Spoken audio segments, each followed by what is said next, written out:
चलिए मैं आपको एक बेहद खूबसूरत कहानी सुनाता हूँ, ज़रूर सुनिए। एक लड़का था, उसका सपना था कि उसके पास बहुत बड़ा घर हो, बहुत बड़ी कार हो, एक सुंदर सी बीवी हो और सुंदर सा परिवार हो।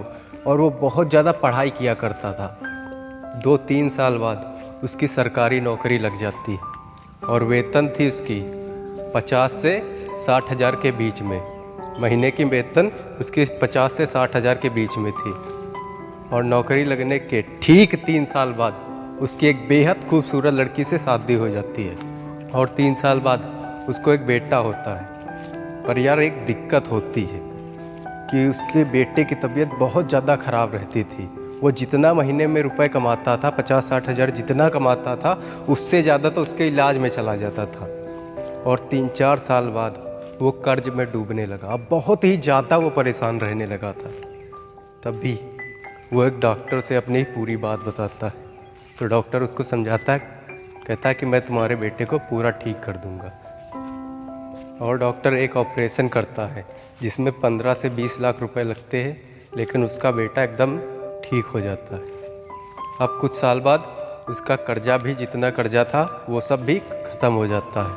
अब वो बड़ा खुश रहने लगा था क्योंकि वो जितना रुपए कमाता था वो पूरा सेव कर पाता था।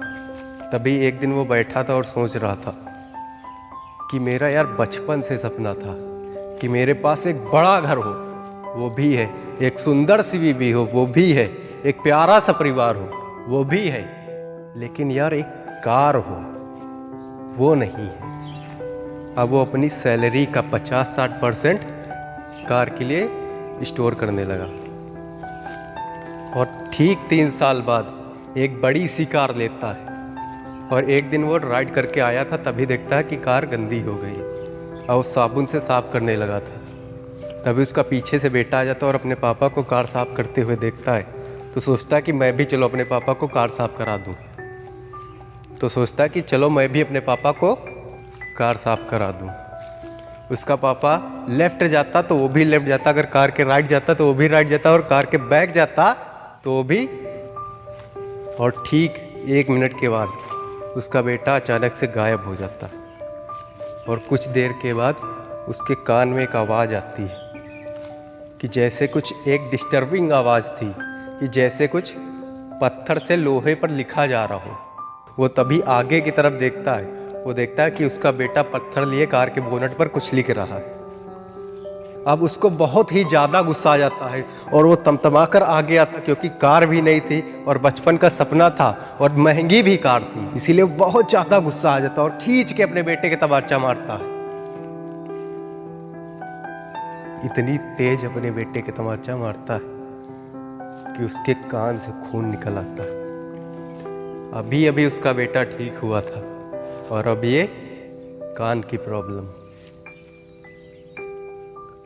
और कुछ देर के बाद उसका गुस्सा जब शांत होता है तो वो कार की तरफ देखता है, बोनट देखता है, तो उस पर लिखा था। जानना चाहते हैं क्या लिखा था उस पर, कार के बोनट पर? उस पर लिखा था, आई लव यू पापा।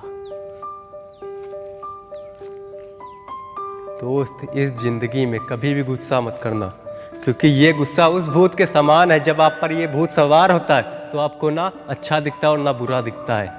इसीलिए इस भूत को उतारने के लिए 1 मिनट के लिए शांत हो जाए और फिर जज करें अपनी सिचुएशन को। तब आपको पता लगेगा क्या सही है क्या गलत है। ये गुस्सा आपकी सबसे प्यारी चीज़ कब ख़त्म कर देगा आपको पता भी नहीं चलेगा। इसीलिए दोस्त, अगर ज़िंदगी में आगे बढ़ना है या फिर कोई बड़ा मुकाम हासिल करना है तो कभी भी गुस्सा मत करना।